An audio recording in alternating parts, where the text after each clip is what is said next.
Welcome to the South Florida Saltwater Fishing Report. I'm Heath, and it's time to get into the bite.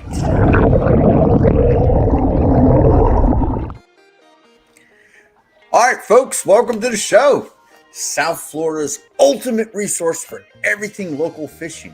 We're going to go over what's biting, who's catching it, where it's being caught. We're also going to cover your local marine forecast, tide charts, moon phase, everything you need to know to help keep you into the bite. I got some weird thing going on right here. I don't know what it is. Anyway, regardless, doesn't matter. We'll keep on keeping on. Oh, that's for comments. That's why it's there. My bad. Anyway, welcome to the show, folks. Before we get into this, though, if you want to learn more about fishing, grow as an angler, just see some great and exciting offshore fishing adventures, you can start by hitting the subscribe button and joining the South Florida Saltwater Fishing family. Okay. Before we get into this, folks, we are here. I've hopefully taken care of our internet buffering issue. Got the what's called the Wi-Fi extender. Gets us closer to the computer so I don't phase out and we're a little bit more professional. And also we have a microphone. So please let me know if the mic makes it any clearer, gets rid of any fuzziness, or it's too loud or anything. Please hit me up. Let me know if there's anything weird going on. That way I can make adjustments as we're going on. I've never had a microphone other than what is on the GoPro or the webcam thing here. So we're trying. All right, folks, let's move on. So this week we got some funky weather going on. We got the wet stuff happening in the beginning of the week, and at the end of the week, the Saharan dust that is there's a ton of it out in the Atlantic right now. It's going to move on up, and it's going to dry things out come the weekend. But we'll get to the weather here in a little bit. For right now, let's get to the fishing stuff. Right, that's what we're all here for. Fishing. Let's talk Captain Alex. He is up in Alaska for the summer. He's been there for the last couple of summers, and right now we're going to share you a little picture of lingcod he caught. He got one of these the other day, and I didn't know what the hell it was, but now I do. Lingcod, Captain Alex, great job up there doing the work, putting in, well-rounded fisherman. When he gets back down to Marathon, if you're down in the Middle Keys, give me a holler, give him a holler. If you can't get a hold of him, let me know. I'll put you in touch with him. Now let's look at the shallow water stuff. We got Gary on the white bucktail jig with a speckled trout. Skinny water, doing good. And I believe he said he got this North Biscayne Bay, 8 feet of water. Awesome. So yes, we've talked about this before. White bucktail jigs catch everything. When all else fails, give it a shot. And hey, you know what? He put in the work and he got him some yummy dinner. Pedro, you look and sound like a superstar. Thank you, Pedro. Yes. I've heard it for years that I needed to do this, so I finally did it. Thank you, Pedro. Awesome catches. We'll get to your catches. Okay, Gary. Yes, awesome little speckled trout. Good deal. Good eats. Pedro, the other day, said he's not going to complain about work. Got out a couple of times, but he got the salt in his blood, and he went and he got him some pompano. Now he says they're not. This isn't the time of year, but hey, he ended up getting them. Made some fish dip. I caught them on frozen sand fleas, and they were about 100 yards out. So hey, if you can't get out on a boat and you're really itching to go fishing, do it from shore. Land-based fishing, there's nothing wrong with it. You can always bring home dinner, and pompano or some of the great stuff. Happy to help hit you up with the technical stuff. Oh, man, great. I will. I mean, I'm not completely computer illiterate, but, for as long as I've actually been doing the YouTube stuff, I'm sure I have a ton that I don't know. And, I wish I could make the algorithm like me a little bit more, but hey, who cares, right? We're here to talk about fishing. Anyway, great catch on the pompano for Pedro. He's another one of those well-rounded fishermen, and he makes the best of the situation, right? Can't get out of the boat. Hey, I'm going to the shore. I'm going to get some seafood. All right, let's keep going. Now, Marlo Kennedy Aleba. This has got to be the biggest pinfish I've ever seen. 14 inches. Now, this is, you know, we've kind of coined her the skinny water queen from up north, right? So she's out there, you know, fishing the mangroves, as you can see. Now, just so nobody thinks I'm BSing, let's go back to her post. Okay. Now, let's look at this right here. From here to here, we can see a 14-inch pinfish. This is amazing. I told her that had to be some sort of record. And I mean, you know, what do? That thing's bigger than yellowtail that we catch down here. I mean, that's a truly awesome catch. I mean, yes, it is a pinfish. They are bait, but dang, that's eating size. All right. Great job, Marlo. Hey, I mean, again, wow. Okay, good job. Let's move on. All right, we got Brian up north. Big lake, little boat. Steelhead trout, I believe. I'm really not the northern fisherman, but hey, he's keeping the customers happy, getting them do it. He's working on his YouTube channel. He's just reached the 4,000 subscriber milestone, which is great. He's, you know, getting it done, you know, doing double duty, charter boat captain and YouTube content creator. So hey, good job and awesome fishing. Brian, big lake, little boat. Keep up the good work, bud. So that's pretty much our inshore stuff. Let's move on to pelagics and the reef. We'll start out with Richard on the pelagics. He loves to do bonita population control. You know, just a little inside joke. So hit him up. Couldn't stop hooking him up. 90 to 120 feet. Yes, that's where the false albacore are going to hang. 16 and 2.5 hours. They were even hitting the turbo slammers and the white bucktail jigs with weed on them. So, I mean, they got to be really hungry if you're trolling seaweed and the fish are, you know, they're hitting it. Great fight time. Taxman hit their king, which is, you know, unfortunate, but hey, listen, it happens to the best of us. You know, you just got to work your ways through that. And let's take a good look. You know, Richard's great, man. He's always getting his daughter out, and they're lacing into the fish.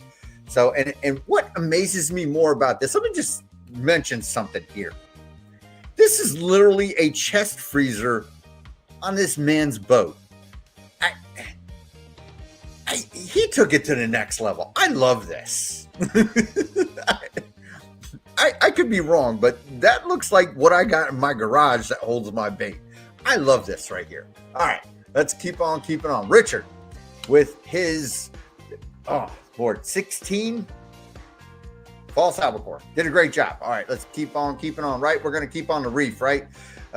So here we go. We got Daniel McLean. Not much said about it, but obviously we were doing something on the reef here, and it looks like a mahi swam up or maybe got done with it and was like trolling. But hey, this is what I like to call a little bit of everything, right? We got some yellowtail snappers, we got a Spanish mackerel, and a dolphin. You got three total completely different flavors going on right there. That's awesome. I mean, especially if you're thinking mealtime, you can, that's a little buffet of fish going on. Great catch. And, thank you for the submission, Daniel. Now, Pedro, yes, we can do Pedro here because he is awesome character. Like I said, excellent, super well-rounded angler. So what he said, other than worrying about being on time, Pedro, you're always on time.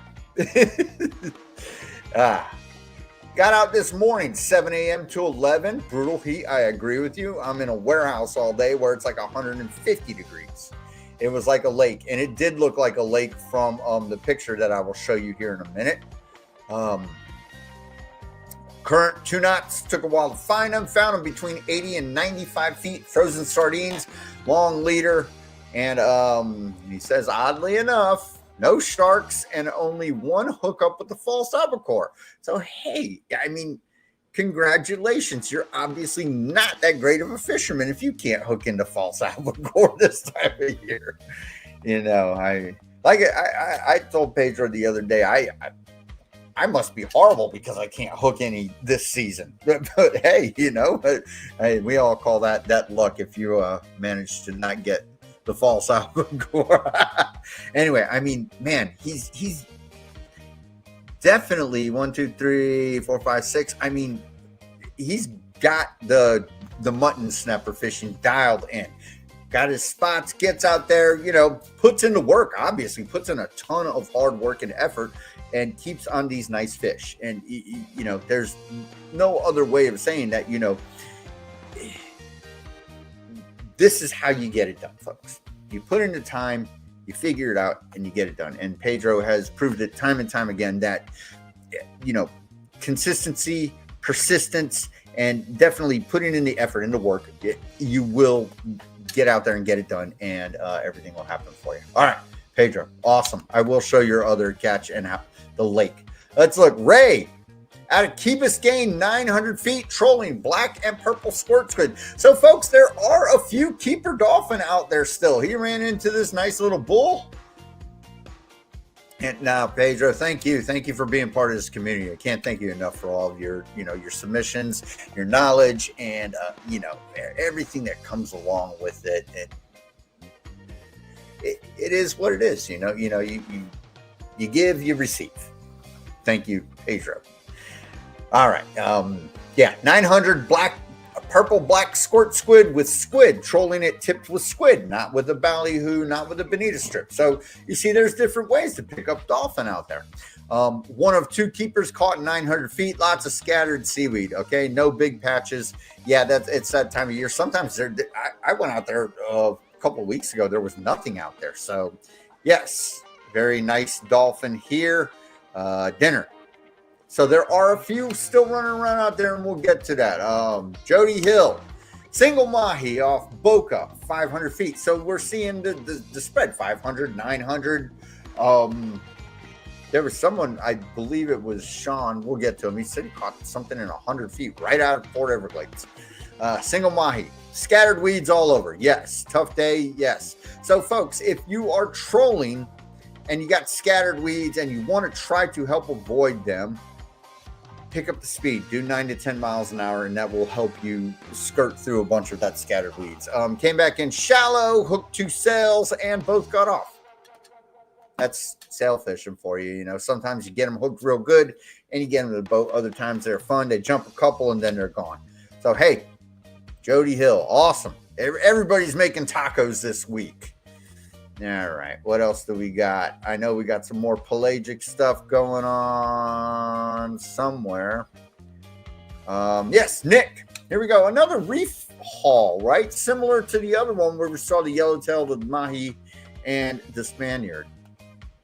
Here we've got kingfish, yellowtails, sand tilefish, which is delicious, and a little rock hind or a strawberry group or whatever you want to call it. Same thing. So, hey, again, perfect reef outing, okay? So what will happen is if you're yellowtail fishing and the bite dies down and you start getting these fish, that means you're either something funny's happening with the tide, the sharks have shown up, or the yellowtail are just not there because you're obviously getting all the way down to the bottom. The yellowtail hit your line up in the water column. They don't really go and snatch it off the bottom too often. And obviously, he nabbed himself a kingfish somewhere in the mix with all that, whether or not he was trolling and got it or he swam up into the chum slick. Anyway, great job, Nick, and thank you for the submission. So that's what we got here for all of that goodness. We got dolphins swimming around. We got kingfish swimming around. And here, as promised, Pedro on the lake of the ocean today with that monster whopper mutton snapper, which, I mean, man, he's doing it great. So we've talked about this before, and I just want to point out a little bit of mutton trivia. If you look at this mutton, it's pink. If you get a mutton that is, and this is a deeper water mutton, right? So he said 80 to 90 feet. If you get a mutton in his back right here, you see how this is more like gray. If it's back and down to about the middle of it is more green, that means it comes from shallow water. just a little trivia about mutton snapper and their coloration. Anyway, Pedro, awesome. You know, the celebratory cigar and getting it done, obviously, you know, putting on a clinic for us. And thank you very much for always sharing and, you know, putting out the info that, you know, really makes it so that, you know, we can keep folks informed. All right.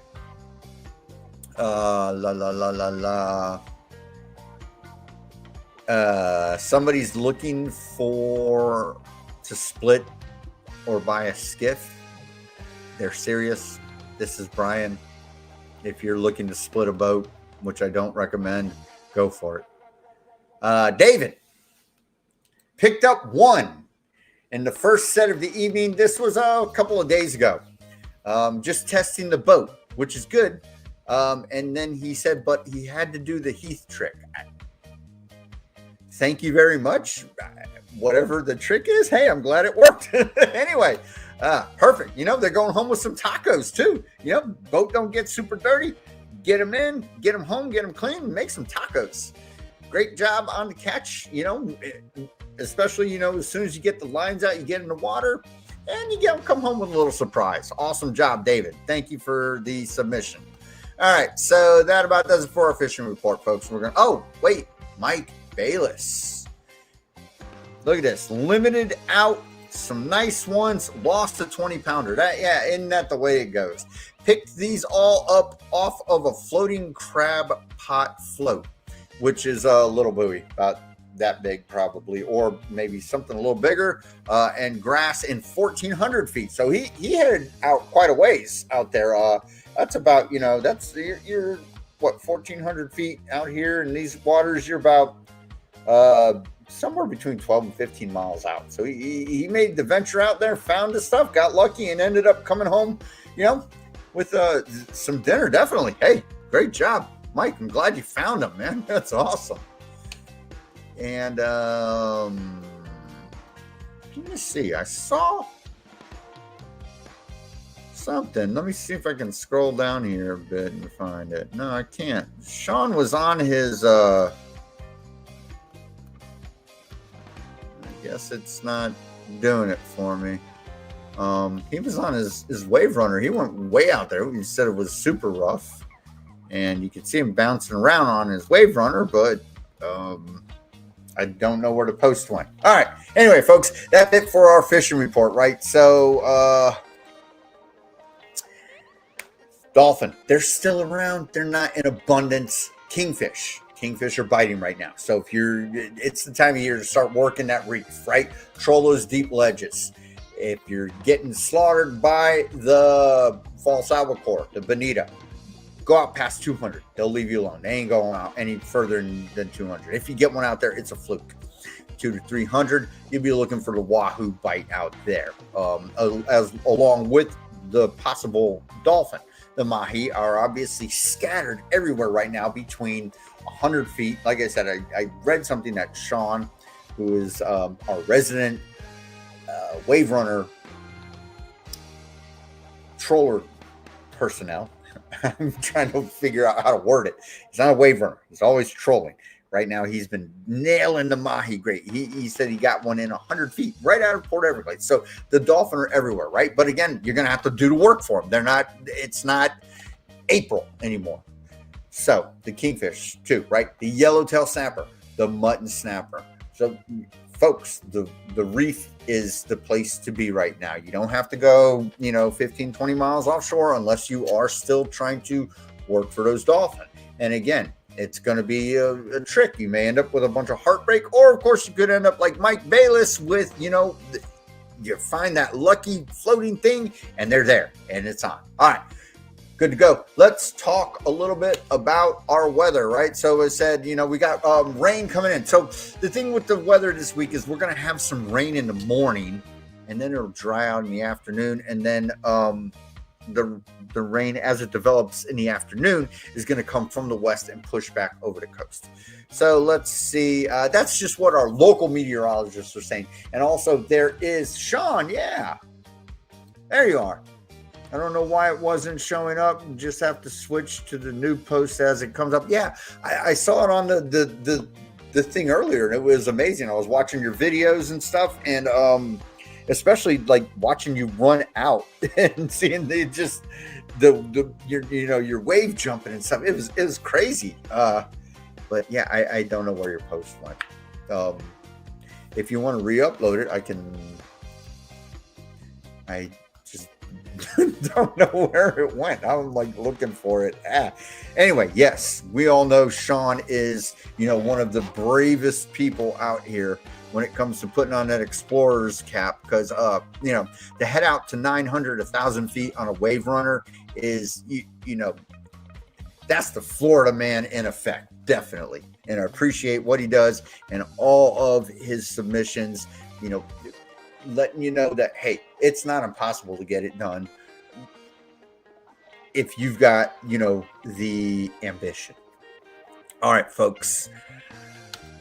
Weather. Let's get down to it. It's going to be a funky week for weather. That's what's going to happen. So right now, here we are. Let's look at tomorrow. Tomorrow morning, we got our winds, right? Our winds are going to kind of scoop up. As you can see, they're going to head from the south and then head southwest. Up, you don't really see it. Up here, there's a front. Yeah, you can kind of see the line of the front. There's a front coming through. It's not a cold front. It's just a front. It's coming down. And it's going to draw up all this stuff from the south with it and push it through.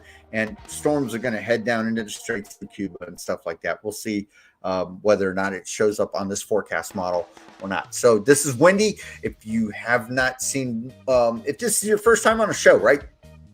Check out the description of the video. All the links to all these websites are in there. And, just to explain real quick, windy, if you are using it on a PC, you just click somewhere and it'll tell you the wind speed of that particular place, the wind direction, and everything. Same thing with wave heights and rain accumulation. You can do it on a phone too. It's just a little bit different. And down here is a color-coded chart that tells you your wind speeds, right? So if we look right here, we're in the sort of aqua blue part, 7 knots, but you can see right here between 5 and 10. That's pretty much what we're looking at, folks. All right, so tomorrow morning, south, heading to southwest, the further up the state you go on the west coast, they're looking pretty good, right? So I've seen lots of Poly Ridge trips lately, which means that heading out 100 miles offshore on the west coast out to here, out somewhere about a little bit out in this area, is it's been looking pretty good. Like I said, I've seen personal crafts and Yankee captains with Gregory Mercurio. Sorry, drew a blank there. Yes, putting everybody on the fish. So they're having some great trips. All right. Winds south-southwest tomorrow morning. Tomorrow afternoon looks like the winds pick up. You'll be out there this weekend. Yep, I think, Sean, you're probably, Sunday's going to be the better of the 2 days.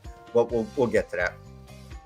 And judging from what I saw, Sean, it don't matter what it does not matter what the conditions are. It looks like you're going to make it happen.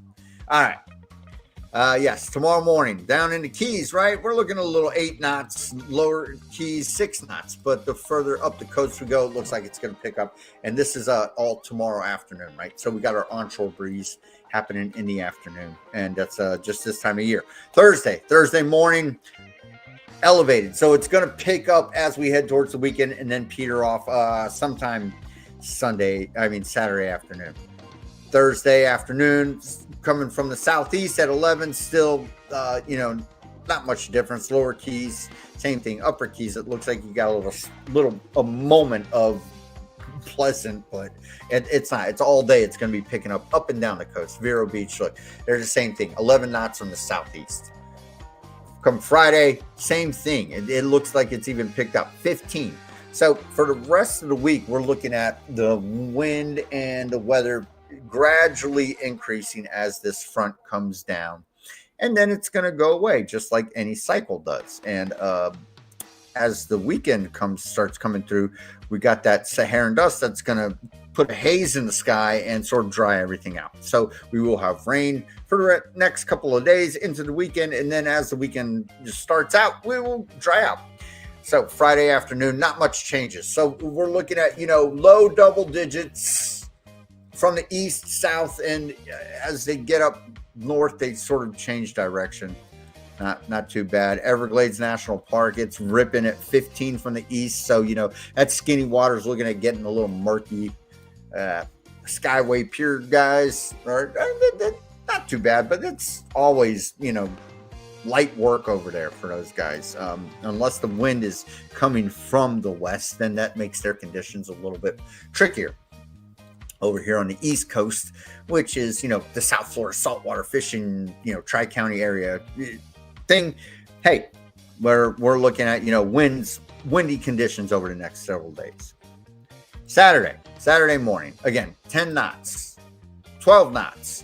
If you're in the lower Keys, you're looking at 15 knots from the east, so the wind is ripping still. Saturday.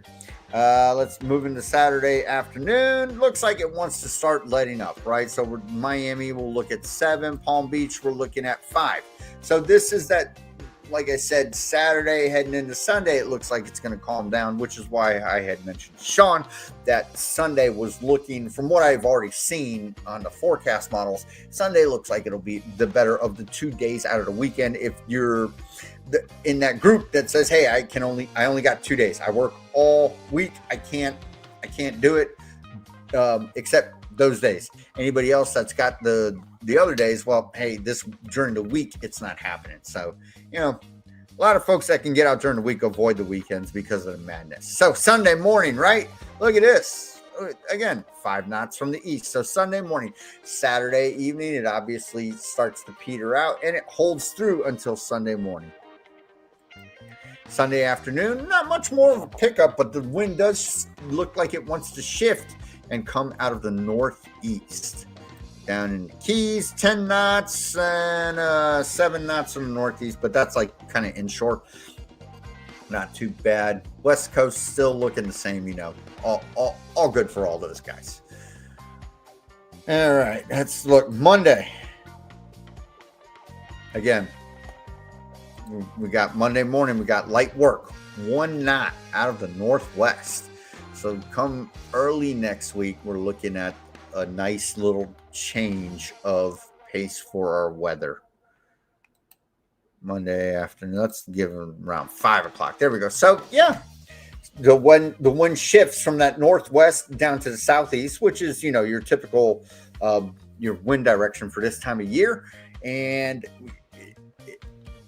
it's light work. Like I said, Sunday into Monday, we're looking pretty good. If we head down to the lower Keys or the upper Keys, 5 knots, lower Keys, 4 knots from the east. So we've got, winds from the southeast, east, and as you head further south, they tend to be more easterly. Monday, Tuesday, got winds from the west, 5 knots from the west. So if that trend holds and your winds stay from the west, that will create a swell. Can't say that it'll stay that way. It might switch in the afternoon. Let's look.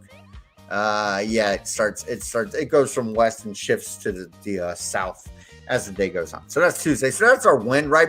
It's starting Saturday sometime in the afternoon. Looks like it's going to lay down. Heading into Sunday. Sunday would be the better of the 2 weekend days you got. And heading into Monday and Tuesday, not too bad, not looking too shabby. All right. So let's go back to tomorrow. And we'll look at wave heights. Let's look at wave heights, right? So it's all the same thing. You looked at your color-coded chart down here, and that tells you the thing. Or you can point and click, and it'll tell you what's going on everywhere. So tomorrow morning, they're saying 2-foot seas with a 3-second period, Tri-County area. Vero Beach said 1 foot with a 5-second period, which is great. I mean, lovely.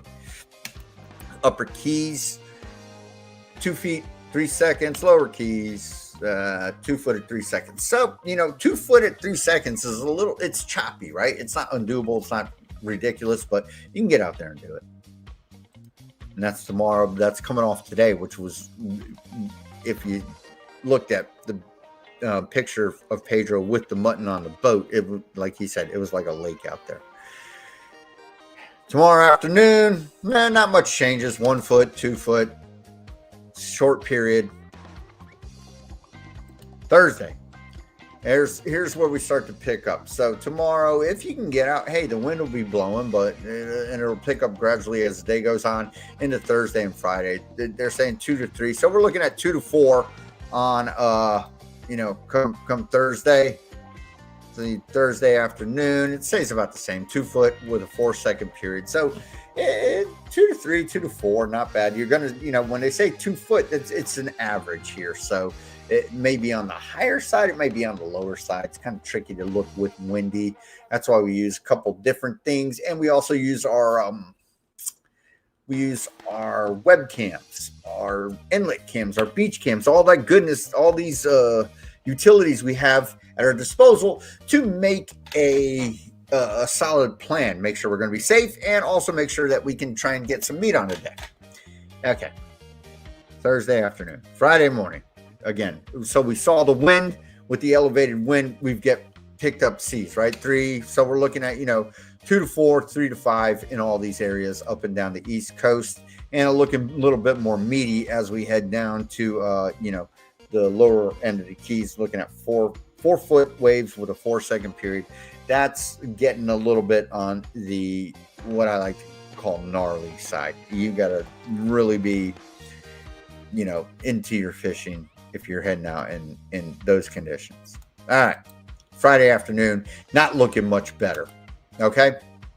3 foot at 5-second period. So not too bad, but really the sea level, the wave heights, and the period with the shorter period, it's going to be bumpy out there come Friday.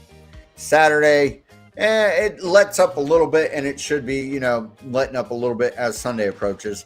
The lower Keys, still not much difference. Over here in the West Coast, where you see this light shade, if you look at our color-coded chart, they got nothing, but it's very skinny water over there. So, as the same thing with Marco Island, 10,000 Islands, and the Everglades National Park, it's all really skinny water. You're looking for the redfish, the snook, tarpon, the speckled trout like we saw Gary had. And hey, it's all that. Over here on our West Coast, where our pelagics and our reef fishing is, the seas are not being too friendly. But let's see what happens Saturday afternoon. It looks like it's starting to let up, right? And as we head into Sunday, again, here's what we're looking for. So Sunday, Tri-County area, we're looking at 1 foot with a 4-second period in the morning. So, Sean, like I said, Sunday would weather-wise is looking like the better of the 2 days to get out there and make it happen. And if we head into the Keys, right, it gets a little bit more bumpy the more further south we head. So we're looking good. We're up in Vero Sunday morning, 2 foot. So the Tri-County area has actually got a little bit of a break finally, instead of being the area that's getting pounded. All right, that's Sunday. Sunday afternoon, nothing's changed. Still 1 foot. So Sunday all day, we're looking at, according to this forecast, we're looking at some, some nice oceanic conditions. Monday morning, again, so as we saw with the wind lying down, Monday looks good. Tri-County area and even north up into St. Lucie County and all that stuff, good to go.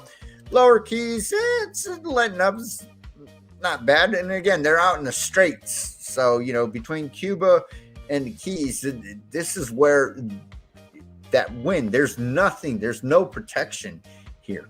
This is where the wind funnel happens. A lot of water rushes through this area too. So it picks up, all the time, unexpectedly, and even more consistently than other places, just because of the geographical layout of everything. Monday afternoon. Ooh, look at that. It got lighter, which means even better. So Monday, it hangs out around 1 foot all day, heading into Tuesday, saying, ooh, look at that. This, when you got light stuff like this, it's time to make the crossing if you can, right, folks? We got Freeport, West End, all that goodness, man. So if you're looking at making a run to the Bahamas, man, Tuesday might be the day, as long as the rain doesn't get you. 0 feet at 5 seconds. You gotta love it.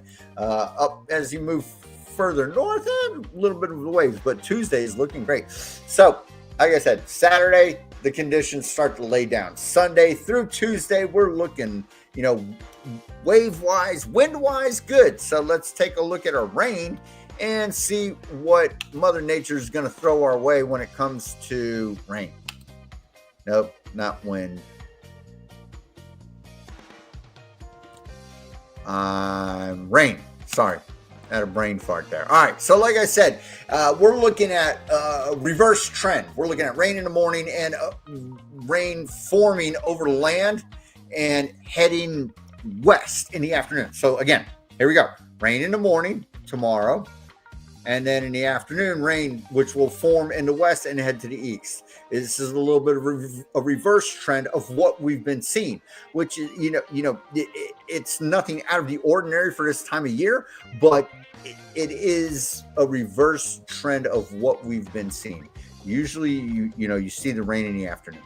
Again, Thursday, rain in the morning, forming in the west. This is what I was talking about, and it's going to push east. So when you see, even if you see wind like this right here, where we've got the wind pushing from the southeast, these clouds are still, that they're in the upper atmosphere. They're going to be pushed the opposite way of the wind. Yes, this phenomenon, it's nothing. You're not seeing an optical illusion. It's just the way it is. Friday. Again, not too much. This is so. Remember, we said we're going to start seeing some Saharan dust. Thursday, Wednesday, and Thursday are going to be the days where the rain is more abundant. Probably more likely tomorrow than Thursday, and then it'll start letting up as Friday happens. Friday afternoon, not much rain, and then the Saharan dust comes and dries it out. Saturday morning, Saturday afternoon, dry. Sunday afternoon, dry. Sunday morning and afternoon, dry, right? And let's start looking into Monday, still dry. So the Saharan dust, there's a huge plume of it right now out in the Atlantic Ocean, down in the lower Caribbean, and it's going to swoop up and dry out our air. And along with that, looks like it's going to tame our weather conditions a little bit, which is great. Tuesday, see if it holds. Yep. So we got dry conditions, and then Tuesday, our weather pattern of afternoon showers reemerges. So we've got Sunday and Monday looking very dry into Tuesday morning, and then Tuesday afternoon, here we go again. So along with we want to see these dry conditions, it's going to be hot, folks, right? Pedro, I know you were out there suffering today. There's only so much you can take of it, folks. So, just be careful. Get out there, stay hydrated. Remember, if you're not hydrated, you're more prone to seasickness. Many folks don't understand this. Motion sickness is directly correlated with dehydration. If you're dehydrated, you can't stop getting seasick. So, just something to think about. All right. So, there's windy. Let's go on ahead and let's move to WindFinder, right? Which is the numerical version of what we were just looking at. So, let's pull her up right here and get on going, and then we will keep on keeping on. So tomorrow, right, we got variable winds, right, really low speeds. So a little bit of moisture, not too bad. So what the prediction had said, around 1 foot, 1 to 2 foot, was actually right.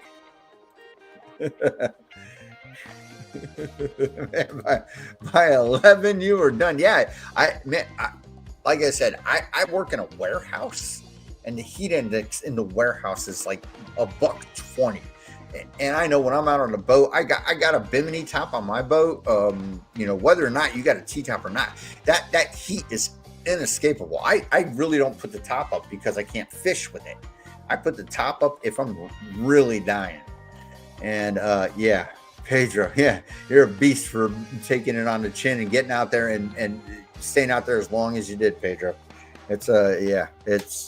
We got some more of that coming this weekend too. So, and the thing is when you're out on the water, right, the heat index, you get that direct sun, and it's also reflecting off the water, doubling the intensity. Now, you've also got to think, you lack a lot of the humidity when you're out on the water. When you're inland, that's when the humidity starts getting you, and it's only relieved by that onshore breeze that we have. So when you're out there fishing and there's no breeze, or let's say you're trolling and you're going with the wind, brutal. All right. Variable low stuff. So tomorrow is actually looking not too bad. 1 foot, 1 to 2 at a 4-second period. So yeah, tomorrow would be the last day, and then Thursday and Friday into Saturday, it's going to start, picking up, and then it'll relieve itself come Sunday into Monday, right? And that's what we're looking at. Thursday, Friday, southeast winds, mid double digits, not bad, steady, not very gusty at all. Thursday, we're looking at clean skies, just a little moisture, and then the clouds roll in on Friday, cloudy, but not very, not too bad. So when we're looking at the moisture, all the forecasts are saying tomorrow and Thursday. Here, it's not showing so much, but I can guarantee you, it's in spots. There's going to be, some good downpours. So Friday. Still blowing, right, as we're seeing 2 to 4 foot seas, solid waves from the southeast, 6-second period. I'm not so sure about that. I think with the wind blowing like this, you'll probably have a 4 to 5 second period. But regardless, it's going to be a little bumpy out there, a little sporty, right? So we hold off. Saturday, still the same thing, but you can see it's starting to tame down as the night falls. And into Sunday, there we go, back with those doable conditions. And you can see the wind conks out early in the morning as the sun's rising. And then you've got a day partly cloudy, which is, good to help relieve some of that heat. And, get out and do some fishing into Monday and Tuesday. Again, same great conditions. We got variable winds all over the place. So, and Monday, look at this. Got a dead spot right in the early morning. So get out there and, hit that reef. Do what you got to do. Variable winds mess up a little bit of snapper fishing. Just keep that in mind. So when you've got stuff like this, if it's happening in your area, wind changes and pressure changes like that can turn the bite off. So you can have great conditions and you can have, crap fishing. So just bear that in mind. It does happen. All right. So that's what our weather forecast looks like, right, folks? We're looking at Sunday. It turns on and it holds off into Monday and Tuesday. And Monday, look at that. Sunny. Tuesday, sunny. Sunday, you're going to have a haze in the sky, but again, that Saharan dust sucks out all the moisture from the sky. So we're looking pretty good. All right. So that's our weather forecast. Let's look now at our moon phase for those of us that like to fish by the moon. And it's,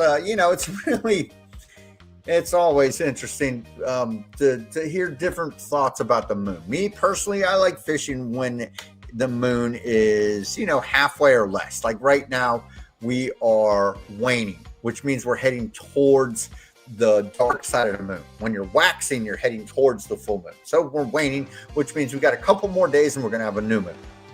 Bait fishermen also like the darkness of the moon because the bait fish bite and feed under the cover of darkness. Your goggle eyes, your thread fins, all that good stuff. They feed at times like these. When you got a full moon, those guys don't even go out because they're not going to bite. They're not going to find them.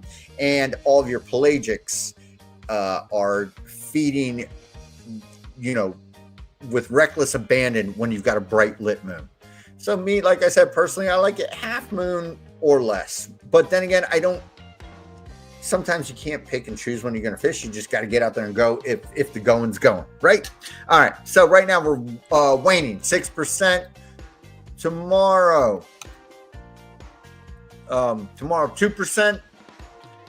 Friday, new moon. So as the weekend approaches, Friday, Saturday, 1%, Sunday, 4%. So this is not exactly that mackerel wahoo fishing stuff going on. This is more of the bait fishing. Your pelagic fishing will be better with this because the dolphin and the tuna aren't really swimming around gorging all night. Oh, by the way, we didn't see any tuna in the feed, but I know they're out there. The blackfins are still being caught, sizable. There's a ton of footballs out there, and also the skipjacks are running around in there. Folks, I want to say something about skipjack tuna, and we'll continue with our moon phase. Skipjack tuna. sailfish, yellowfin tuna. You got to have an HMS, a highly migratory species permit, which you can buy on NOAA's website. It's I think it's $30 now, and you have to renew it annually. It's not a forever thing. It's $30 a year.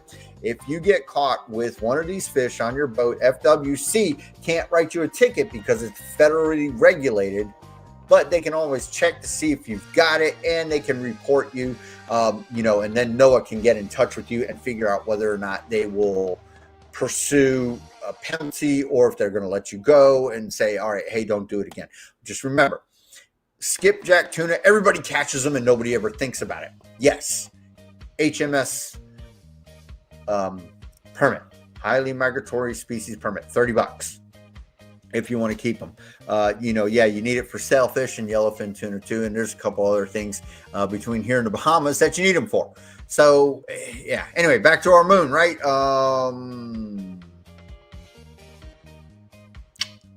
Let me see where I was at. I lost my train of thought. So today, Thursday, Friday, Saturday, Sunday, 4%, Monday, 9%, Tuesday, 16%. So we're starting to see, a little crescent of that moon show up. Come probably not next weekend. Next weekend will probably be at about the halfway point, which is like what I like to do. And then the following week we'll be back into that, try and go out and go for that wahoo, those mackerel. Remember the mackerel do the moon phase thing. Kingfish, your Spanish, I saw Spanish mackerel on the weekly catch log that we put out, the little post, but it's not really that time of year. But they're always around. Remember, it's just certain times of year they're thicker than other times because they're migrating through. Somebody asked me that earlier today. Hey, what were we talking about? We were talking about I forget, it was wahoo or something. He said, oh, they're around. I said, listen, all fish are always around. It's just whether or not they're migrating through in mass numbers, which makes it seem like they're easier to catch or they're more available to catch. They're always around. Dolphin are always around, right? The Spanish mackerel are always around. It just happens to swim in front of your bait and you pick it off. Hey, cool. All right. So we've got our dark moon this weekend, right? That's what's happening. Now let's move on to our tide charts, and we can let everyone get on with life. I am very glad that we have not reached the buffering point of the show yet. The internet is doing its job, and I'm hopefully, according to what Pedro said, the microphone sounded good, looks good. I broke down and I actually had to pay for a subscription to StreamYard, which is my suite that I use to go and do the live stream. When you pay for it, you get rid of the little watermark that says StreamYard. I can do 1080, which is a little bit clearer than the 720 what I was doing, and I broke down and bought a microphone. So, hey, I'm moving up in the world. That's what credit cards are for, right? Don't judge me. Okay. Here we are, Wednesday, right? Tides. Why are tides important? We go over this week after week. Tides are important, especially if you are fishing out in front of that inlet. That's where it matters. Land-based guys, reef fishermen, guys that are jigging, guys that are drifting for muttons, guys that are trolling, looking for that bite right in front of that water flow. You have to have the right water flow. Okay? Spam people. Don't call me, especially while I'm live streaming. Thank you, Pedro. I'm gonna have to go and check it out myself and see what it looks like. I never watch my own videos. I hate watching myself. But thank you. I appreciate it. Okay, tides. Back to tides, right, folks? It's very important when you fish a tide, the water flow. You have to have the outgoing tide. If you're fishing an inlet and you have an incoming tide, which means it's low tide and it's heading towards high tide, you're going to catch nothing. The phenomenon is when you have the outgoing tide, it pushes out all the sediment, all the microorganisms, phytoplankton, chlorophyll, phosphorescence, everything that little fish feed on. Little fish come and feed, and the big fish come and feed on them. That is the cycle of life, it's an anomaly that works because of inlets. If you have the incoming tide, your tide is rising, you will catch nothing. You're wasting your time. So, as we examine this, now, also with your tide going out, it has to be at the right time of day. Okay? Has to be at the right time of day. So, let's say let's look at like Thursday here, where you've got, it's a little after 8 when the tide starts falling, and it's going out till about 2 in the afternoon. That's not exactly what you want. You want your tide to be going out as the sun rises and as the sun sets. So as you can see, our falling tide is both in the middle of the day, and it's in the middle of the day, which doesn't work for, when fish typically bite better, which is in the morning time as the sun rises, or in the afternoon as the sun sets. Both times during this week and this cycle, this is just the cycle of it is. Now it's on every other week it tends to change. 1 week it'll be on, 1 week it'll be off. About every third or fourth week, it's in a weird phase where it doesn't matter. So we can say right now this week, it's not worth fishing the tidal flow out of the inlets, especially for you land-based guys. You've got an outgoing tide in the middle of the day. Don't do it. It's not worth it. Middle of the day fishing is for deep dropping and all that stuff. I would say don't bother doing it. You're not really, the bite's going to be very slow. And it comes all the way through the weekend. Next week, however, we're looking at the exact opposite of what's happening here. So we'll be able to work with the tidal flow out of the inlets and see if it can produce a catch. All right, folks, that does that.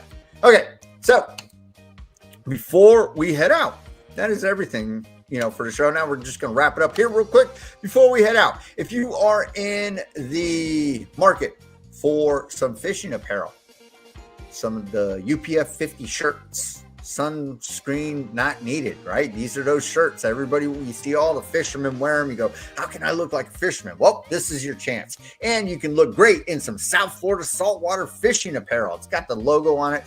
Support the brand. These shirts are from the company WindRider, our sponsor.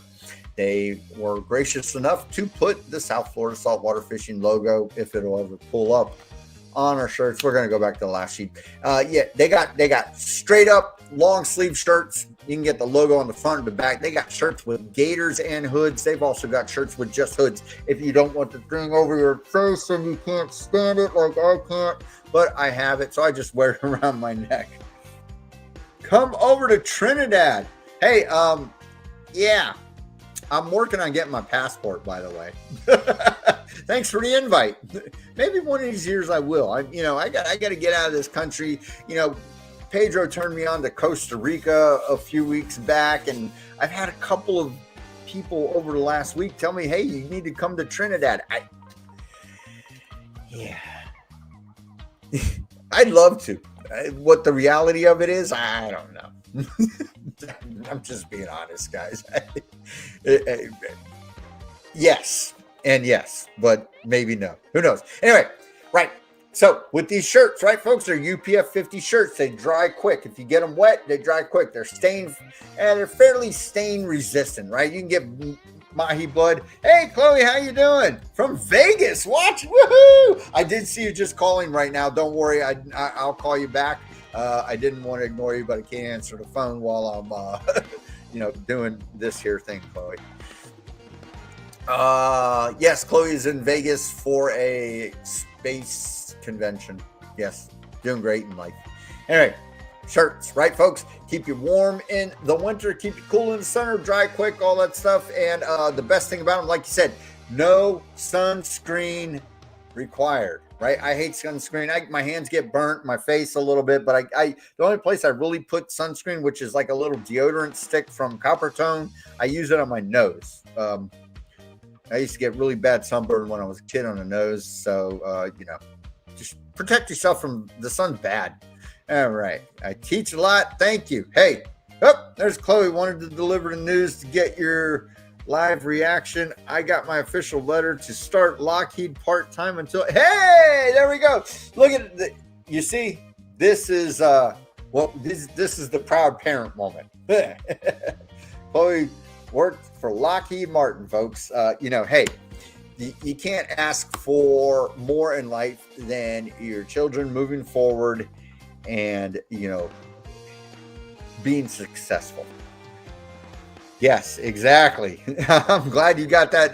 Hey, nothing like being out there at that conference, right? And also at the same time, you're getting great news from work. So, hey, and she just moved into a new apartment. Wait, I'm sorry.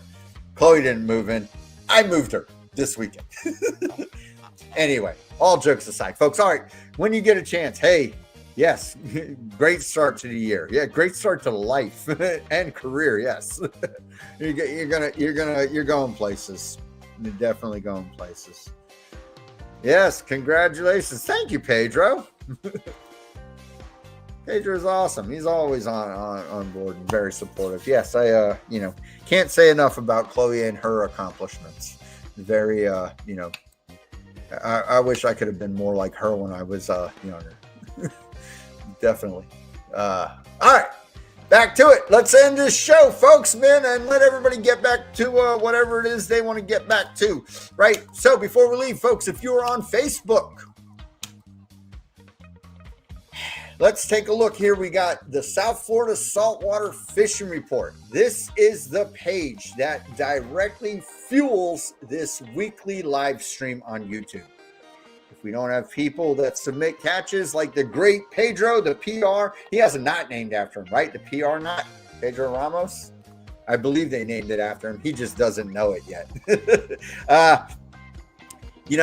If we don't make submissions, we can't tell everybody what's going on. And we love telling everybody what's going on. Every Monday, I make a post that says, hey, let's see what you caught. You go on there, you post what you caught. And if you make a submission, you are guaranteed to be showcased on the live stream every Tuesday night. And you also, don't want to say have the option, but you run the risk of being the poster child, the thumbnail for the live stream on the YouTube channel.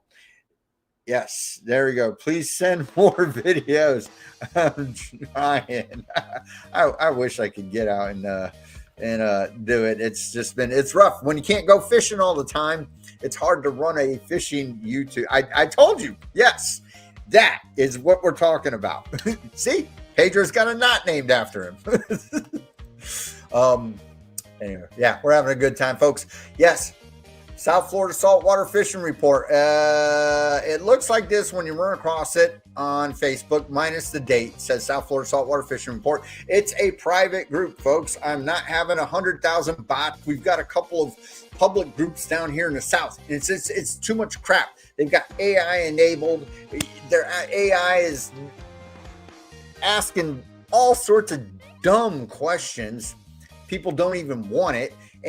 So a private group is good. No bots, no troublemakers, no people selling stuff or, loitering or harassing anybody. And it's fairly simple, right, folks? You can do whatever. We support our local charter captains, our drift boats, our YouTubers, Jason Reese. We've got, Pedro. He's got his own Facebook group too. Go on ahead, check it out, be part of it. It's small, it's family, right? That's what this is about. The fishing family. We keep it rolling and we make it happen. And, honestly, if you look at it and you think about it, when it comes down to this, right, folks, trying to make it so that fishing isn't exactly this top secret thing. It shouldn't be. Now, I get it. People have their spots and all that stuff that I'm not sharing you, but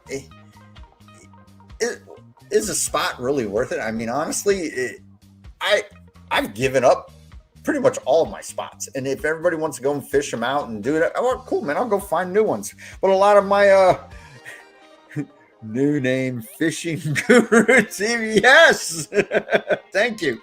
A lot of what we do is trolling and stuff for pelagics. There ain't no spot. Most reef spots that everybody knows, 100 other people know them. The couple of things that are a little tricky are, vermilion. snapper, there are spots for them where they tend to congregate more, and you will get them. And then your tile fish. Now, tile fish are in the mud flats, which is very, if you watch videos, you know how to find this stuff when you look at your GPS. So there's no way that stuff's secret. We don't want secrets. We want, you know, hey, this is what we're catching. This is what I did to catch it. And let's get out there and have a good time, you know.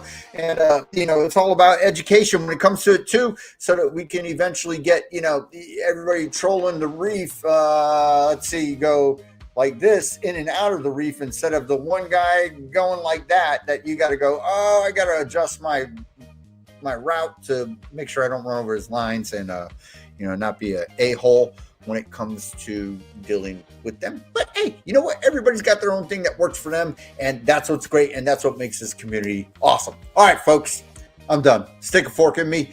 We'll see you next Tuesday. Hopefully, everybody is able to get out over these couple of nice days that we've got come looming. Tomorrow's not too bad, but Sunday through early next week is looking, you know, looking stellar. Hopefully the fish bite, right? All right. Till next Tuesday, South Florida saltwater fishing, going wherever the cool wind takes us.